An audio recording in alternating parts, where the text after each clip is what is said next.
And I guess your basic premise is that, with the dual mandate, you want full employment and you want dollar stability, and you think that we've just been printing too much, too accommodative. But my first question to you, out of the last 3 or 4 Fed chairpersons, which one did deserve to be renominated? Bernanke? Yellen? Powell? I don't think you would have renominated any of them. Who do you want? Scrooge? Yeah, Joe, on all 3 of those, I think I'd say a swing and a miss on each one. But I just don't see how you can argue with the facts of the matter here. The Fed's core mission from its very beginning as an institution is to maintain price stability and to prevent inflation. We are now at 6% inflation, the worst in 30 years. The Fed has failed in protecting price stability under Chairman Powell's leadership, and I don't think that he should have a second term for that reason.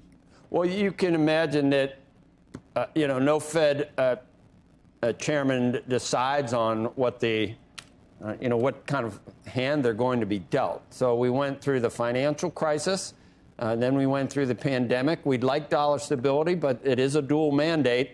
There were a lot of things that made it tough to satisfy the full employment. And most recently with the pandemic, you might argue that the government's done a lot of things to screw up the prospects of getting to full employment that the Fed can't fix. But in the back of your mind, if you were Fed chairman, the case could be made that you try to do all you can to have as many people working as possible, get back the 13 million jobs that we lost or whatever it was in the height of the pandemic.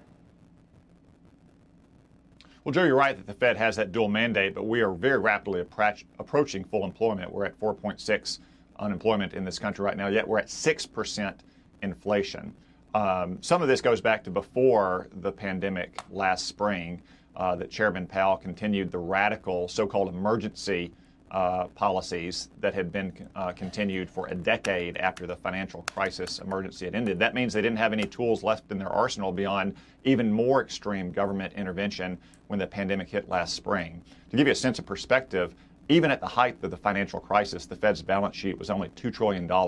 Now it's still at $9 trillion, and we're still adding $100 billion a month. And then you add to that the extreme low interest rate policy, really negative effective interest rates, and that has contributed to this record inflation that we're seeing. It's forcing families in Arkansas to make choices between filling up their gas tank or heating their home or buying an extra Christmas present for their kids. With that record, I just don't think Mr. Powell deserves another term at the Fed. Do you think the inflation genie is out of the bottle permanently?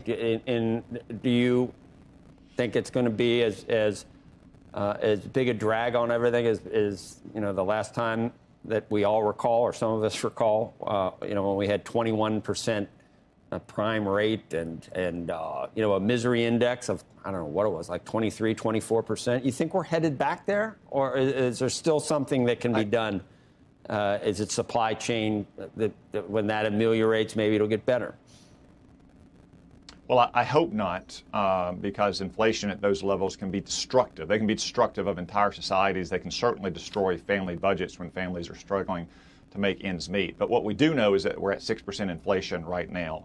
And like Bill Parcells used to say about NFL teams, you are what your record says you are. And the Fed's record right now is 6% inflation, the highest inflation in 30 years.